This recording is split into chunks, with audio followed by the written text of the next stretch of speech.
Dalam episode kedua di session 2 ini, yaitu session tentang psikoanalisis, saya akan melanjutkan paparan tentang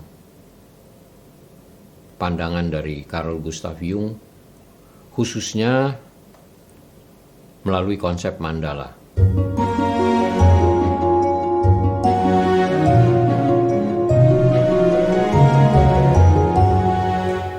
Mandala adalah ekspresi psikologis yang menggambarkan totalitas dari individu yang bersangkutan. Jadi Jung memberikan perumpamaan bahwa kepribadian manusia itu bagaikan lingkaran. Lingkaran ini merupakan bentuk image-image atau kumpulan-kumpulan archetypes yang sebelumnya saya jelaskan bahwa terdiri dari animus, anima, persona, dan yang lain-lain, dan shadow.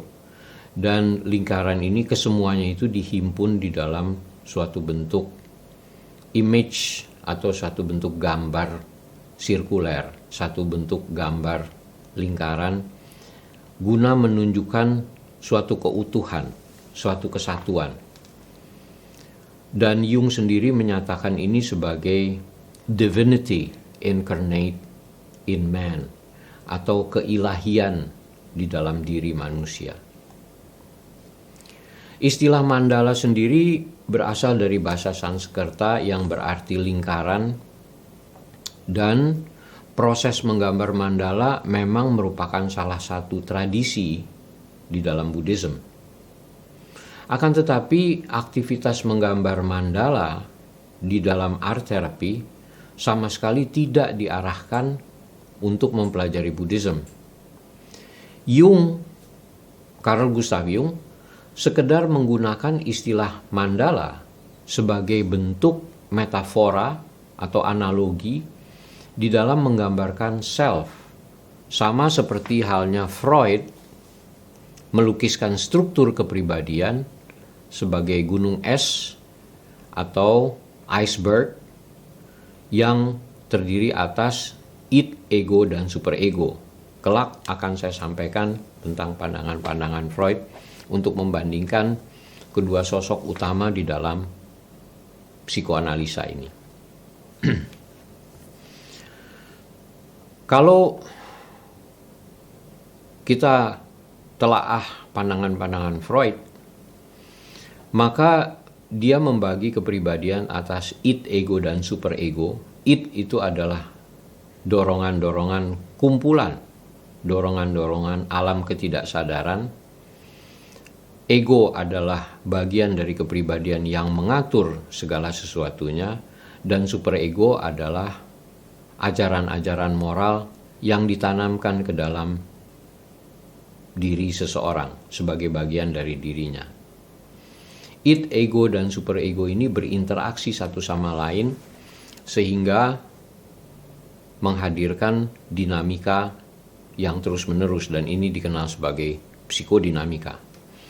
Nah, kalau Freud menggunakan terminologi iceberg atau gunung es, Jung menggunakan terminologi mandala, lingkaran.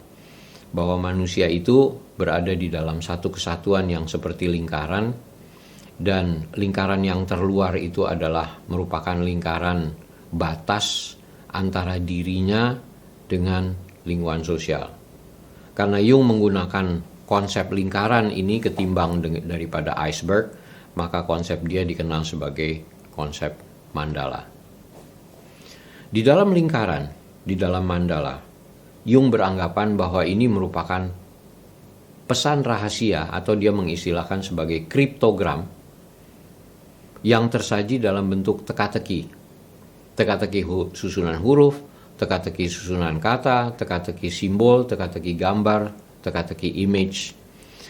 Teka-teki tentang dirinya sendiri. Jadi di dalam menggambarkan mandala, ketika seseorang menggambar di dalam lingkaran, maka dia menggambarkan mimpi, dia menggambarkan angan-angan, dia menggambarkan harapan, dia menggambarkan masa lampau yang tersaji dalam bentuk gambar-gambar simbolis. Dan sajian gambar-gambar simbolis itu mungkin juga masih merupakan teka-teki bagi diri yang bersangkutan, dan itu yang harus dianalisis melalui program psikoanalisa. Itulah sebabnya Jung menggunakan konsep mandala ini. Lalu jika digambarkan secara skematis, maka lebih kurang Jung menggambarkan kepribadian di mana self merupakan sentra unifikasi antara alam kesadaran dan ketidaksadaran. Self adalah sentral yang paling tengah, yang paling memonitor aktivitas ini. Alam ketidaksadaran individu dipengaruhi oleh ketidaksadaran kolektif, animus, anima, dan shadow seperti pernah saya jelaskan sebelumnya, merupakan bentuk insting dan archetypes. Adapun alam kesadaran mencakup ego dan persona yang digunakan untuk berinteraksi dengan lingkungan hidup, khususnya lingkungan sosial. Nah, persona ini merupakan penampilan seseorang di dalam lingkungan sosial. Dia juga memproteksi ego.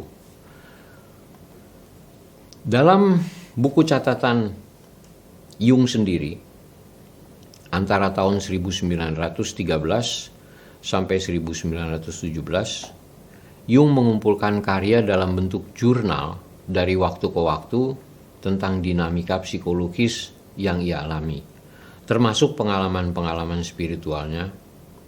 Lalu ia sendiri kemudian menuliskan secara lebih rinci tentang catatannya ini selama rentang waktu 10-15 tahun, dari tahun 1915 sampai 1930. Dan kumpulan-kumpulannya jurnal ini belum lama, baru sekitar tahun 2009 itu diterbitkan.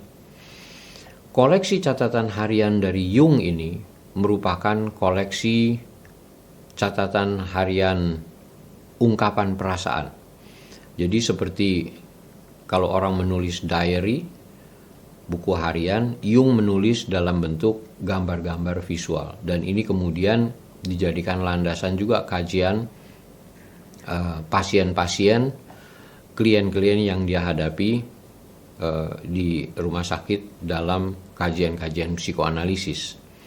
Buku catatan harian yang ditulis oleh Jung ini lebih dikenal sebagai The Red Book of Jung. Walaupun sebenarnya catatan awalnya Jung berwarna hitam, buku agenda biasa berwarna hitam, kemudian diganti dengan sampul berwarna merah, sampul kulit berwarna merah, dan itu kemudian dikenal sebagai Red Book of Jung. Di dalam buku catatan harian Jung ini terungkap berbagai macam ragam simbolik seperti yang ia kemukakan sebelumnya, merupakan bentuk kriptogram. Dan kita akan membahas tentang catatan-catatan Jung, pandangan-pandangan psikoanalisis melalui kajian-kajian mandala dari Red Book-nya Jung pada episode selanjutnya.